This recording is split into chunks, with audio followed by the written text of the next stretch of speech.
ఒక అడవిలో నక్క కొంగ చాలా స్నేహంగా ఉండేవి. అయితే కొంగ చాలా మంచిది, కానీ నక్క మాత్రం మహా జిత్తులు మారిది. ఒకరోజు నక్క, మిత్రమా, ఇవాళ రాత్రికి మా ఇంట్లో బ్రహ్మాండమైన విందు ఏర్పాటు చేస్తున్నాను. నీవు తప్పకుండా రావాలి అని తన మిత్రుడైన కొంగను భోజనానికి ఆహ్వానించింది. ఓ, తప్పకుండా వస్తాను. మిత్రుడు పిలిస్తే రాకుండా ఉంటానా? అంటూ కొంగ సంతోషంగా ఒప్పుకుంది. ఆ రోజు సాయంత్రం నక్క భోజనం తయారు చేయడం మొదలుపెట్టింది. నక్కకు అత్యాశ ఎక్కువ. దానిని భోజనానికైతే పిలిచాను గాని ఎక్కువ తినేస్తుందేమోనని భయంగా ఉంది. పిలిస్తే ఏ బాధ, పిలవకుంటే అదిగో విందు ఏర్పాటు చేసి ఫ్రెండ్ అని కూడా పిలవలేదంటారు. అదో బాధ. ఏదెలా ఉన్నా నాలాంటి మంచోళ్ళకే బాధలు తప్పు. ఇప్పుడేం చేయాలి అని ఆలోచనలో పడింది. సడన్ గా దానికి ఒక టక్కరు ప్లాన్ తట్టి పకపక నవ్వుకుంది. అనుకున్న సమయానికి కొంగ నక్క ఇంటికి వచ్చింది. నక్క ఇంట్లోంచి మంచి మంచి సువాసనలు వస్తున్నాయి.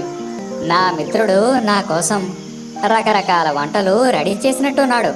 గుమగుమలాడిపోతోంది అనుకుంటూ కొంగకు నోరూరింది. ఇద్దరు మిత్రులు భోజనానికి రెడీ అయ్యారు. నక్క ఇద్దరికి భోజనం చదునైన పళ్ళెలలో ఏర్పాటు చేసింది. పళ్ళెం ఫ్లాట్ గా ఉండడం వల్ల కొంగ తన ముక్కుతో ఏమీ తినలేకపోయింది. ఏదో కష్టపడుతూ రుచి మాత్రం చూడగలిగింది. నక్క మట్టుకు పళ్ళెం నాక్కుని మొత్తం తినేసింది.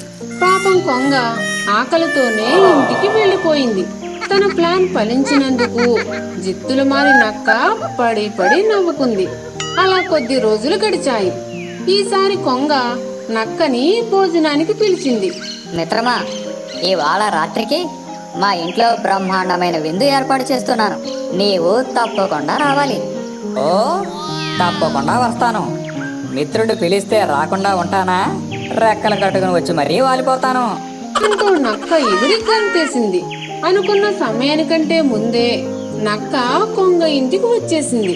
కొంగేళ్లు సువాసనలతో గుమగుమలాడిపోతుంది. ఓరి నాయనోయ్, నా కోసం ఏం చేసావు మిత్రమా? ఎంత గుమగుమలాడిపోతుంది. ఇంకా ఆగడం ఎంత మాత్రం నా వల్ల కాదు. ఆ ఐటమ్స్ ఏదో తొందరగా వడ్డించేయి, లాగించేస్తాను అంటూ తొందర చేసింది. కొంగ డిన్నర్ కి సూప్ చేసింది.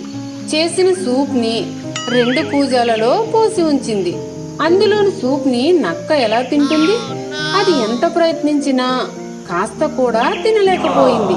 కానీ కొంగ మట్టుకు తన ముక్కును కూజాలోకి ముంచుకుని హాయిగా సూప్ అంతా లాగించేసింది. అలా ఆ రోజు నక్క ఆకలితో ఇంటికి వెళ్లాల్సి వచ్చింది. ఇంటికి వెళ్ళాక నేను నా మిత్రుడి దగ్గర ఆ రోజు జిత్తులు మారి తెలివితేటలు ఉపయోగించకుండా ఉండి ఉంటే ఈ రోజు నాకు ఎలా అయ్యేది కాదు కదా అని బాధపడింది. ఈ కథలో నీతేమిటంటే, మనం ఇతరులతో ఎలా ఉంటామో వారు మనతో అలాగే ప్రవర్తిస్తారు. ఫ్రెండ్స్, ఈ వీడియో నచ్చినట్లయితే లైక్ చేయండి, షేర్ చేయండి. అలాగే మా ఛానల్ సబ్స్క్రైబ్ చేసుకుని మాకు సపోర్ట్ చేయండి.